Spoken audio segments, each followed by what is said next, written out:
baru berumur 10 bulan. Ayah saya membawa saya mengendarai motor, mengejar ibu saya.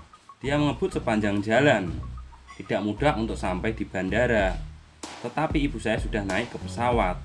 Saya tidak tahu mengapa ibu saya meninggalkan saya.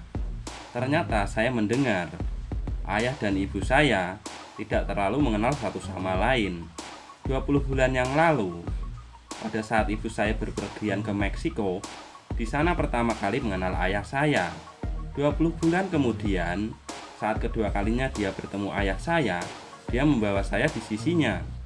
Saya sebenarnya sangat penurut, tidak menangis, tidak mengganggu, dan senang tertawa. Tetapi ibu masih saja meninggalkan saya, pulang kembali ke Amerika. Di bandara, saya buang air besar membuat saya kotor dan bau. Tetapi ayah saya tidak bisa mengganti popok, hanya bisa menahan bau dan bawa saya pulang. Ayah pun mencari bantuan temannya, seorang pria single. Ternyata sangat sulit membawa anak bayi selutu saya. Ayah saya merasa sedih, tetapi dia tidak meninggalkan saya, memasukkan saya ke dalam tas ransel, berjalan menuju Amerika mencari ibu saya.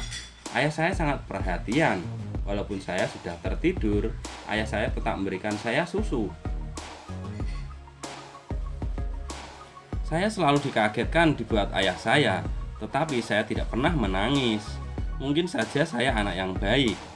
Menyentuh hati paman yang mengemudikan truk ini, paman menggunakan sihirnya, memasukkan kami ke dalam ruangan gelap. Saat pintu terbuka, kita telah sampai di Amerika. Menggunakan satu-satunya foto ibu saya. Sesampainya di Los Angeles, ayah saya menemukan hotel tempat ibu saya bekerja. Tetapi petugas pintu tidak membiarkan kami masuk. Walaupun ayah saya tidak mengerti bahasa Inggris, tetapi tidak ada masalah dengan matanya. Anjing pun diperbolehkan masuk. Atas dasar apa kami tidak diperbolehkan masuk? Ayah saya tidak terima. Dia masuk melalui pintu karyawan, memasukkan saya ke dalam satu keranjang, bergegas mencari ibu saya. Faktanya, seseorang mengatakan kepada ayah saya, ibu saya telah berhenti bekerja. Tetapi ayah tidak mengerti, berlari ke atas dan mencarinya. Tidak lama kemudian, saya terbangun dari tidur, tetapi tidak ada seorang pun di sana. Saya merangkak berjalan menuju tempat bermain. Saat ayah saya menyadarinya, saya telah merangkak menuju tepi kolam. Hanya saja sepertinya kolam ini sedikit besar, membuat ayah saya cukup terkejut. Tidak akan keburu kalau menggunakan lift. Melompat saja. Ayah saya berada di ketinggian 10 lantai. Saat kecil, kakek mendorongnya terjun ke danau. Saat itu dia trauma akan ketinggian. Tetapi melihat saya yang telah terjatuh ke dalam air, ayah saya nekat memanjat pagar, melompat dari ketinggian 10 lantai. Saat dia menggendong saya, ini adalah awal dari kehidupan keduaku. Tetapi bakat dia melompat disaksikan oleh seseorang sutradara Amerika. Demi bertahan hidup di negara ini, ayah saya yang takut akan ketinggian ini menjadi seorang stuntman. Mengandalkan pekerjaan yang keras ini membuat kita memiliki sebuah rumah. Dia pun belajar bagaimana menjaga saya. Terkadang saya juga bisa menjaga ayah saya. Misalkan menggunakan popok itu untuk membuat serangan mati. Umur saya sekarang 2 tahun. Ayah mengajari saya membuang air besar di toilet. Ekspresi dia membuat saya menangis. Sewaktu saya berumur 3 tahun, saya menggambar di atas dinding. Dia marah kepada saya dan saya pun menangis. Tetapi saat dia melihat gambar saya, ayah pun menangis. Sewaktu saya berumur 4 tahun, saya mulai nakal dan dia masih saja ceroboh. Tetapi setiap saat dia selalu menjaga saya dengan baik. Dia pasti tidak sengaja, saya berani menjamin itu. Karena saya sekarang yang berumur 7 tahun adalah penerjemah antara ayah dan sutradara. Saat ayah pingsan, saya menyelamatkan hidupnya, mengeluarkan kalung malaikat, membaca sedikit mantra. Ayah pun akan langsung tersadar. Dulu, ayah saya selain menemani saya bermain, dia tidak memiliki kesenangan lain. Tetapi, sejak bibi di bawah rumah memberitakan kepada ayah kalau pipa air di rumahnya rusak, ayah saya sepertinya menjadi senang memperbaiki pipa air. Pernah satu waktu, saya sengaja membawa kakek yang mengawasi pintu pergi ke rumah bibi untuk memperbaiki pipa air. Ternyata tidak ada masalah sama sekali dengan pipa airnya. 2 tahun yang lalu, ayah mengatakan kalau dia sakit. Setiap bulan harus pergi ke rumah sakit mendapatkan suntikan. Setiap dia mendapatkan suntikan, dokter akan berikan saya sebotol obat merah. Mengatakan ini adalah vitamin. Mereka sengaja minta saya keluar dari kamar. Terlihat ada suatu masalah. Tidak ingin saya mengetahuinya. Pengobatan tidak berhasil. Masih tersisa berapa lama? Tidak lama lagi. Setelah hari itu, ayah menggendong saya, meminta saya memilih ibu. Tetapi wanita-wanita ini tidak ada satupun yang mirip dengan ibu saya. Saya juga tidak pernah bertemu dengannya. Tetapi di atas kasur saya tertempel penuh semua foto yang dikirim ibu saya. Ayah berkata, ibu saya adalah seorang pahlawan. Setiap hari sibuk menyelamatkan bumi. Tidak ada waktu pulang melihatku. Tetapi setiap hari Jumat, ibu akan mengirimkan saya sepucuk surat, memberitahukan kepada saya dia sedang melakukan suatu misi. Bulan lalu, Batman mencari dan meminta bantuannya, memasukkan taco dan jus kaktus, membagikan ke pengungsi di kota Gotham. Kali ini, ibu mengatakan kepada saya, dia sedang berada di Australia, menyelamatkan platypus yang akan punah. Karena platypus betina kawin lari dengan berang-berang Kanada. Ibu saya pun hanya bisa duduk di atas telur. Sampai semua telur platypus itu menetas. Baru dianggap telah menyelesaikan masalah. Saya membagikan kisah ibu saya yang menyelamatkan bumi. Tetapi mereka menertawakan saya, mengatakan saya seorang anak yang tidak memiliki ibu. Menurut saya, mereka pasti iri kepada saya. Suatu malam, ayah saya menerima telepon masuk. Ayah berkata, ibu saya telah menyelesaikan misinya, akan segera kembali ke rumah. Saya sangat bahagia. Tetapi saat saya menemui ibu, dia tidak seperti yang ada di bayangan saya. Walaupun begitu, saya sangat senang membawa ibu pulang ke rumah, melihat tempat tinggal ayah dan saya. Ibu kaget. Dia tidak menyangka ayah yang dulu tidak dapat menjaga diri sendiri ternyata bisa menjaga saya dengan baik. Di hari kedua, saya membawa ibu ke sekolah. Tidak ada yang berani mengatakan saya seorang anak yatim. Sore itu, ketika satu keluarga duduk bertiga di tepi pantai di atas pangkuan ayah dan ibu, saya tidur dengan nyenyak. Mengapa kamu datang kembali? Saya ingin bertemu dengannya. Jadi demi dirimu sendiri, bukan demi dia. Ayah dan ibu berkata, dari awal mereka telah berpisah dan ibu di New York telah menemukan seorang pacar. Tetapi saat saya bertemu dengan pacarnya, membuat kami terkejut. Untuk menunjukkan kepada mereka pesona ayah, saya mengajak mereka mengunjungi studio Hollywood. Sutradara minta saya bertanya ke ayah saya, melompat dari ketinggian atas, bisakah dinaikkan dari lantai 5 ke lantai 8? Ayah saya saja tentu setuju, tetapi saya berbohong. Saya tidak hanya memberitahu sutradara, ayah saya bisa melompat dari lantai 10. Juga memberikan honornya, juga minta bayarannya $2.000. Tetapi saat ayah saya menyadari ada kesalahan pada ketinggiannya, dia berteriak keras. Sutradara menghentikan syuting dengan mengetahui kebohongan saya. Saya pun dikritik oleh sutradara. Ketika saya tidak ingin mengakui, ayah memberitahukan kepada sutradara dia setuju dengan ketinggian 10 lantai dan harus berteriak hanya di dalam akting saja.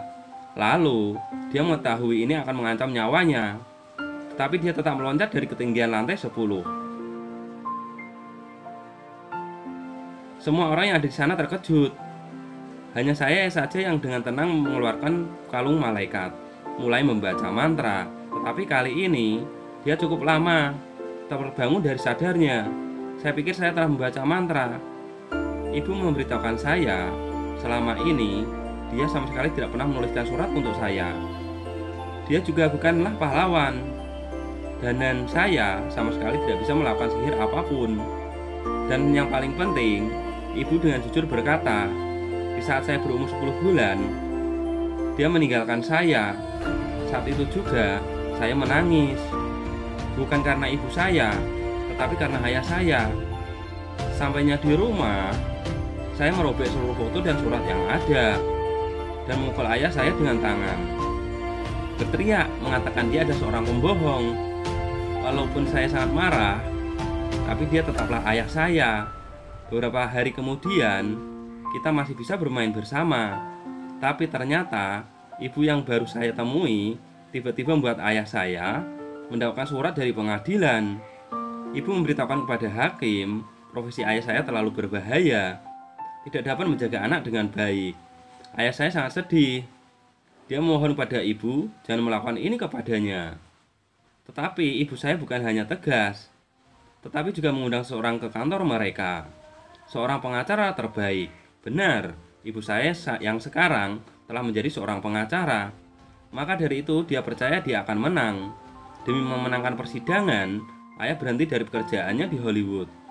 Dia pergi ke rumah nenek di Los Angeles untuk menjadi pengurus rumah. Pekerjaan ini sepertinya mudah, tapi hari pertama ayah saya bekerja, menjadi sasaran anjing besar tetangga. Hampir saja membuat lengannya patah. Saat dia sedang memperbaiki mobil, dia bertemu nenek di belakang rumah dan keluar mengendari mobil, membuat ayah saya terseret. Hampir saja merebut nyawanya. Saya melihat ayah saya, pekerjaan mengurus rumah ini lebih membahayakan daripada pekerjaan menjadi stuntman. Di saat dia menderita demi saya, ibu saya membawa saya membeli banyak baju cantik dan melihat pertunjukan wayang yang belum pernah saya lihat sebelumnya. Memiliki seorang ibu ternyata sangat menyenangkan. Sampailah di hari persidangan, Paman Michael menjadi saksi, menceritakan tahun itu ayah demi menyelamatkan saya melompat dari ketinggian lantai 10. Tetapi pengacara New York berkata, ayah saya yang ceroboh membuatku dalam bahaya. Tetangga kami pun menjadi saksi, berkata kalau kehidupan saya dan ayah sangatlah bahagia. Bahkan artis Hollywood pun datang membantu. Tetapi mereka mengatakan akan membantu. Saat kami mengendari motor, dia tidak pernah lupa memakaikan helm ke kepala Mahim. Melihat ayah yang akan kalah dalam gugatan, Paman Michael pun meminta ayah mengatakan yang sebenarnya. Tetapi ayah hanya diam. Dia mengatakan kepada hakim, kalau ibu di dunia ini ingin mempertimbangkan untuk anak-anaknya, kalau begitu untuk apa meninggalkan anak berumur 10 bulan untuk dibesarkan oleh ayahnya. Sekarang, setelah mereka menumpuk perasaan yang dalam, hanya karena ibu menginginkan kembali anaknya, memisahkan ayah dan anak. Saya sangat tidak mengerti bagaimana bisa begitu. Apakah perkataan ayah berguna? Kita tidak tahu. Pokoknya saat hakim memutuskan mengatakan hal ini, saya memutuskan putri kecil ini akan hidup bersama. Satu-satunya keluarga yang paling mengerti dan selalu ada di sampingnya. Hakim berkata, ayahnya bersedia demi putrinya dari ketinggian gedung, tidak memikirkan diri sendiri dan melompat ke bawah. Dia demi anaknya, dia juga telah berjanji tidak akan lagi melompat dari gedung dengan bayaran tinggi. Ayah yang begitu baik, bagaimana kita bisa begitu tega memisahkan dia dari putrinya? Tetapi ternyata ibu tidak putus asa karena dia tahu saya dan ayah tidak memiliki hubungan darah. Dia pengadilan mengumumkan bahwa hasil laporan DNA kami tidak sama. Ayah saya hancur.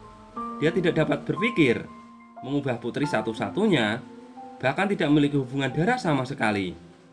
Tetapi saya ingin mengatakan, dimulai saat dimana dia menyelamatkan saya, dia telah memberi saya kehidupan yang baru. Ibu membawa polisi, datang ke rumah dan menjemput saya. Saya memeluk ayah dan menangis cukup lama. Saya tidak ingin pergi. Saya ingin hidup bersamamu selamanya. Saat hari juga, ayah menangis cukup lama. Akhirnya, kita memutuskan melarikan diri dari Amerika.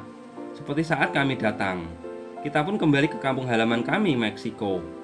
Saya baru mengetahui kakek telah tiada. Ayah berkata, ketika dia masih kecil, kakek sangat ketat kepadanya. Jadi hubungan dia dan kakek memiliki jarak. Lalu setelah dia memiliki anak, baru memahami ayahnya sendiri.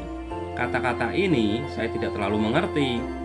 Saya hanya mengetahui selama di Meksiko kita hidup dengan bahagia. Setelah Paman Michael memberitahukan kepada ibu kebenarannya, dia pun mendatangi kami sendirian, menemani kami melewati waktu terakhir. Sore itu, matahari yang terbenam melalui awan tenggelam di laut Burung berterbangan di atas langit. Saya pun ikut bersamanya, meninggalkan ayah dan ibu selamanya. Ayah menangis histeris menggunakan kalung malaikat. Tetapi dokter telah mengatakan cacat jantung bawaan saya tidak dapat disembuhkan. Ayah berkata, saya dan kakek adalah dua orang terpenting di hidupnya yang telah mengajarkan dia bersiaplah selalu menghadapi kehidupan saat ini. Dan satu lagi, telah mengajarkannya bagaimana menghadapi kefanaan hidup. Baiklah, cerita saya dan ayah cukup sampai di sini ya. Hanya saja saya ingin mengatakan kepada ayah saya, ayah, jangan mengkhawatirkan aku. Saya sekarang di surga. Sangat baik. Nah, bagaimana kalau sudah pernah melihat film ini? Bagaimana menurutmu? Hikmah apa yang kamu dapat dari film ini? Oke kawan-kawan, saya Lanaing Jagat pamit undur diri ya. Sampai jumpa. Assalamualaikum warahmatullahi wabarakatuh.